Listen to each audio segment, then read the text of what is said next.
Hi there, beloved. So I'm just going through this just popped out at me, and it was something that I wrote back in 2018. And there's so many of these like nuggets of amazingness that I've never expressed out into the world. So I'm just going to, as they pop up and as they come up in my life, I'm going to share them with you.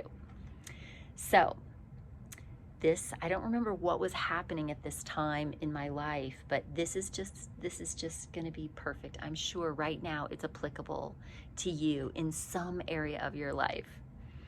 It's really none of your business how people respond to you. What is your business is being fully you, allowing the purpose that you came here to fulfill to be expressed through you into being. Do what you do, not for popularity, not for approval, not for calculated means.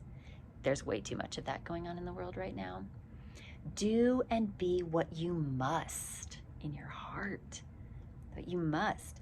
Live as if today is sacred and precious. It is. Be aware of the gift. Be awake to the gift that your heart must give. So often in life, we think that the heart must receive. The heart is a giver. It is the source of giving. And what you give comes back to you multiplied. It's so perfect. The way that this is just so perfect. Let's see, where am I? So be what you desire and what you wish to personally experience in the world by being the source of that which you long for. What you most need to see and feel and experience in this world, be the source. You are the source. You're already the source.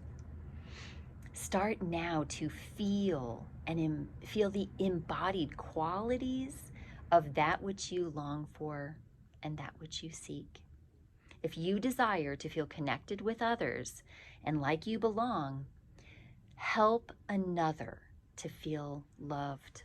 Help another to feel connected. Help someone to feel like they belong and that they're okay and that they're loved exactly as they are and perfect exactly as they are. This, if we could just live from this space where we are awake to the ever-present moment of how we can make a difference in the lives of other beings.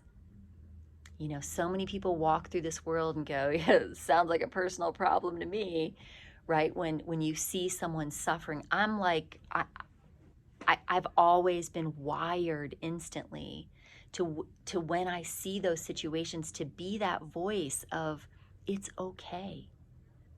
And it's okay to be a mess, right? And it's okay to have all of these emotions. It's okay to be, out of sync with the rest of whatever else is going on. It's okay to just be who and what you are right now.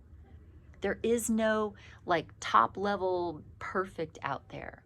And sometimes the moments of greatest vulnerability and greatest embracing of what is true for us in the moment can be such a liberating experience, especially when other beings can witness that. And I recently had an experience which is interesting. I just recently had an experience with a woman that I was wanting to learn something from her.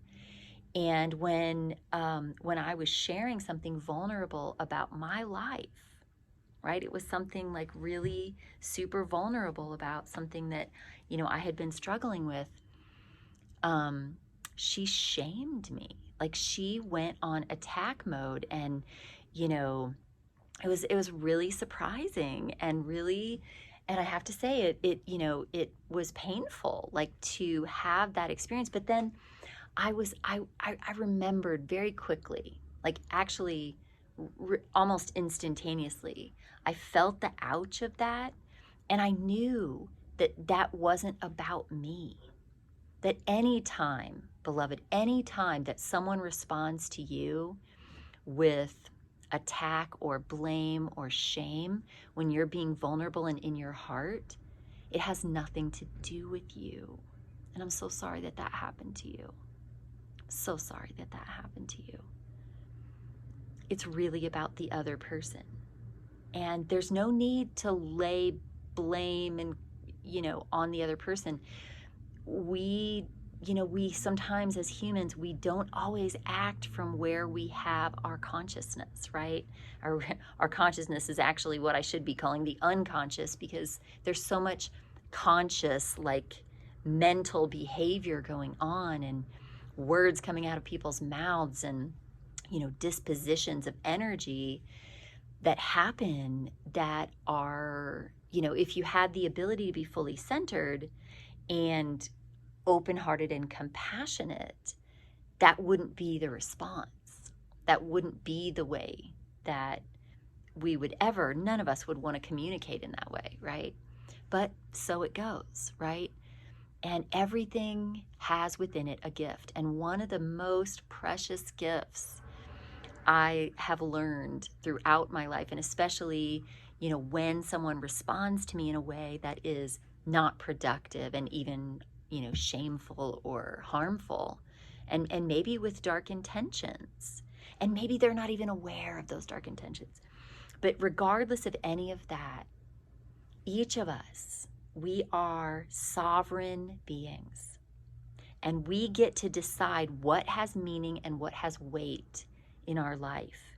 And we also have this incredible ability to have an experience and then say to yourself and to your guides and to your source and to your presence, what am I trying to teach myself now? Or what can I learn from this experience? How can I grow as a more connected, more radically unique expression of God that each individual of us are?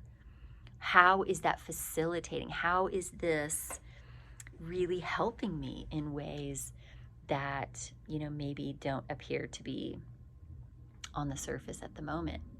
So I just wanted to share this with you today, beloved, and I want you to know that one of the things that I really stand for in this world, and I want you to think about what you really stand for.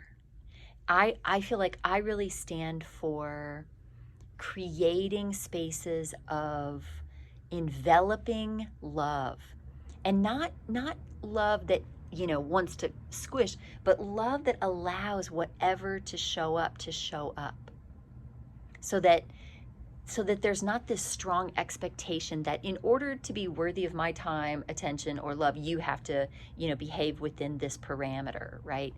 I feel like so much of the world, too much of the world, is structured, and that's the problem, structured in that way that doesn't allow for love to grow and blossom. And sometimes we are discovering these really precious little seeds of ourselves, these seeds that are here to grow into these forests, right? And in the beginning, sometimes structure is needed, right? Especially if you're growing it in, conditions that are not suitable for growing, right? You want to have an expandable container, right? Where you can place that seed in. You can control the level of love and nutrients and nurturing that can go into the seed by having this little container. And this container can biodegrade, right? Or it can be easily removed after it sprouts and starts to grow and gets that root system established. Then we can take it and put it out in the great big world, right? And it's strong, it's solid, it's got its roots intact, and it's got its reaching up to the sky intact. It's all growing and unfolding, and it's beautiful. And I want you to think about sometimes, many times in our lives, when we are wanting to grow something new within us. Sometimes it's going to look a little bit messy. right? Sometimes we're going to make mistakes. Sometimes other people are going to make mistakes. But don't let it, beloved, don't let it destroy your seed. You just keep with this knowingness, this seed of your heart that you are here to bring. And even if everyone else in the world is doing the same thing, your unique way of doing this counts more than anyone else's for the people and the life that you are to touch. So you are this incredibly unique, precious, and radiant being of infinite love. And you are also in this very fragile, sometimes, human embodied experience. And I want you to know that I'm in it just as much as you are, all of it. We're all of it. None of us are better than any others, and none of us are, more advanced or evolved or whatever. All that stuff in the heart doesn't look at, are you here or there, right? Can I, the heart just loves. The heart just can't do anything but love, for real. So let's open up our hearts and make room for more love to grow through us right now. I send you so much love.